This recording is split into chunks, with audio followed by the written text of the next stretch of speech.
पौराणिक कथाएं शिव शक्ति विवाह। सती के विरह में शंकर जी की दयनीय दशा हो गई। वे हर पल सती का ही ध्यान करते रहते और उन्हीं की चर्चा में व्यस्त रहते।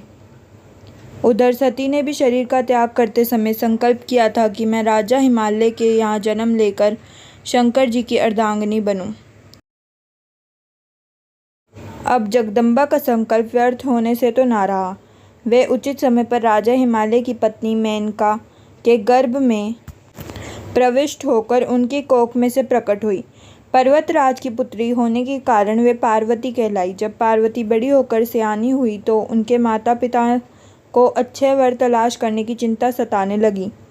एक दिन अचानक देवऋषि नारद राजा हिमालय के महल में आ पहुंचे और पार्वती को देख कहने लगे कि इसका विवाह शंकर जी के साथ होना चाहिए और वे ही सभी दृष्टि से इसके योग्य हैं। पार्वती के माता पिता के आनंद का यह जानकर ठिकाना ना रहा कि साक्षात जगत माता सती ही उनके यहाँ प्रकट हुई हैं। वे मन ही मन भाग्य को सहराने लगे।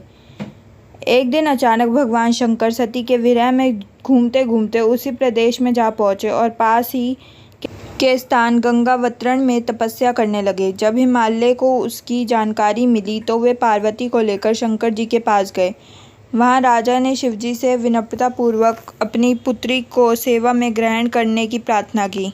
शिवजी ने पहले तो आनाकानी की, किंतु पार्वती की भक्ति देखकर वे उनका आग्रह टाल न सके। शिवजी से अनुमति मिलने के बाद तो पार्वती प्रतिदिन अपनी सखियों को साथ ले उनकी सेवा करने लगी। पार्वती हमेशा इस बात का सदा ध्यान रखती कि शिवजी को किसी भी प्रकार का कष्ट ना हो। वे हमेशा उनके चरण धोकर चरणोदक ग्रहण करती और इसी तरह पार्वती को भगवान शंकर की सेवा करते दीर्घ समय व्यतीत हो गया। किंतु पार्वती जैसे सुंदर बाला से इस प्रकार एकांत में सेवा लेते रहने पर भी शंकर जी के मन में कभी विकार नहीं हुआ। वे सदा अपनी समाधि में ही निश्चल रहते। उधर देवताओं को तारक नाम का असुर बड़ा त्रास देने लगा।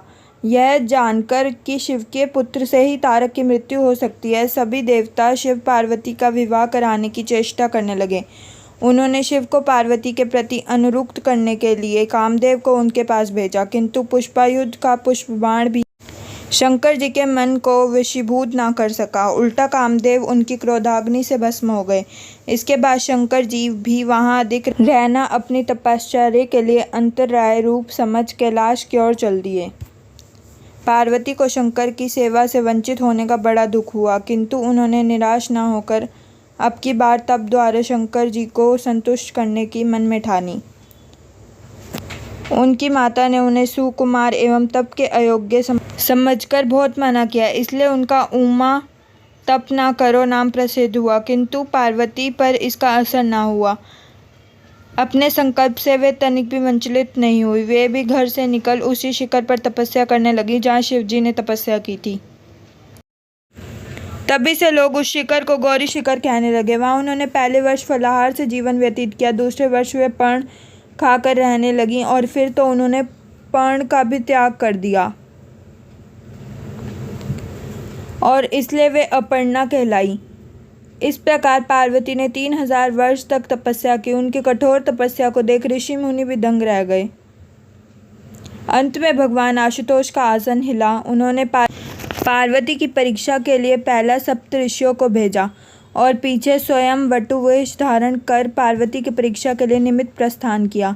जब इन्होंने सब प्रकार से जांच परख कर देख लिया कि पार्वती की उनमें अविचल निष्ठा है, तब तो वे अपने को अधिक देर तक ना छिपा सके। वे तुरंत अपने असली रूप में पार्वती के सामने प्रकट हो गए और उन्होंने पांडी ग्रहण का वरदान देकर अंतर्ध्यान हो गए। पार्वती अपने तप को पूर्ण होता देख घर लौट आई और अपने माता पिता से सारा वृत्तांत कह सुनाया। अपनी दुलारी पुत्री की कठोर तपस्या को फलीभूत होता देखकर माता पिता के आनंद का ठिकाना नहीं रहा। उधर शंकर जी ने सब ऋषियों को विवाह का प्रस्ताव लेकर हिमालय के पास भेजा और इस प्रकार विवाह की शुभ तिथि निश्चित हुई। सप्तऋषियों द्वारा विवाह की तिथि निश्चित कर दिए जाने के बाद भगवान शंकर जी ने नारद जी द्वारा सारे देवताओं को विवाह में सम्मिलित होने के लिए आदर पूर्वक निमंत्रित किया और अपने गणों को बारात की तैयारी करने का आदेश दिया। उन्होंने उनके इस आदेश से अत्यंत प्रसन्न होकर गणेश्वर, शंकर, विकृत, विशाख, विक्तनान, कपाल, कुंडक, काक, पादोदर, मधुपिंग, प्रमत्त, वीरभद्र आदि गणों के अध्यक्ष अपने अपने गणों को साथ लेकर चल पड़े।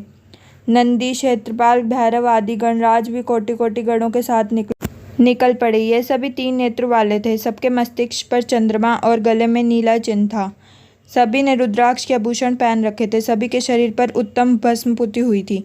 इन गणों के साथ शंकर जी के भूतों, प्रेतों, पिशाचों की सेना भी आकर सम्मिलित हो गई। इनमें डाकनी, शकानी, यतुधान, वेताल, ब्रह्मराक्षस आदि भी शामिल थे। इन सभी के रूप, रंग, आकार, प्रकार, वेशभूषा, हाव भाव आदि सब कुछ अत्यंत विचित्र थे। किसी के मुख ही नहीं था और किसी के बहुत से मुख थे। कोई बिना हाथ पैर के था तो किसी के बहुत सारे हाथ पैर थे। किसी के बहुत सी आंखें थी और किसी के पास एक भी आंख नहीं थी। किसी का मुख गधे की तरह, किसी का सियार की तरह, किसी का कुत्ते की तरह था। उन सब ने अपने अंगों में ताज़ा खून लगा रखा था। कोई अत्यंत पवित्र और कोई अत्यंत विभत्स तथा अपवित्र गणवेश धारण किए हुआ था। उनके आभूषण बड़े ही डरावने थे। उन्होंने हाथ में नीलकपाल ले रखा था। वे सबके सब अपने तिरंग में मस्त होकर नाचते, गाते और मौज उड़ाते हुए महादेव शंकर जी के चारों ओर एकत्रित हो गए। चंडा देवी बड़ी प्रसन्नता के साथ उत्सव मनाती हुई भगवान रुद्रदेव की बहन बनकर वहां आ पहुंची। उन्होंने सर्पों के आभूषण पहन रखे थे। वे प्रेत पर बैठकर अपने मस्तिष्क पर सोने का कलश धारण किए हुए थी। धीरे धीरे वहां सारे देवता भी एकत्रित हो गए। उस देव मंडली के बीच में भगवान श्री विष्णु गरुड़ पर विराजमान थे। पितामह ब्रह्मा जी भी उनके पास में मूर्तिमान वेदों, शास्त्रों, पुराणों, आगमों, संकंद, महासिद्धि, प्रजापतियों, पुत्रों तथा कई परिजनों के साथ उपस्थित थे। देवराज इंद्र भी कई आभूषण पहन अपने ऐरावत गज पर बैठे वहां पहुंचे।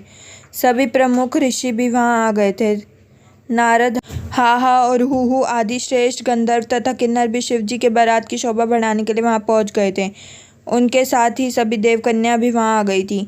इन सभी के वहां मिलने के बाद भगवान शंकर जी अपने स्फटिक जैसे उज्ज्वल सुंदर वृषभ पर सवार हुए। दूल्हे के वेश में शिवजी की शोभा निराली ही चटक रही थी। इस दिव्य और विचित्र बारात के प्रस्थान के समय डमरुओं की डमडम, शंखों के गंभीर नाद, यक्षों, किन्नरों, गंधर्वों के सरस गायन और देवांगनाओं के मनमोहक नृत्य और मंगल गीतों की गूंज से तीनों लोग परिव्याप्त हो उठे। उधर हिमालय ने विवाह के लिए बड़ी धूमधाम से तैयारियां की और शुभ लगन में शिवजी की बारात हिमालय के द्वार पर आ लगी।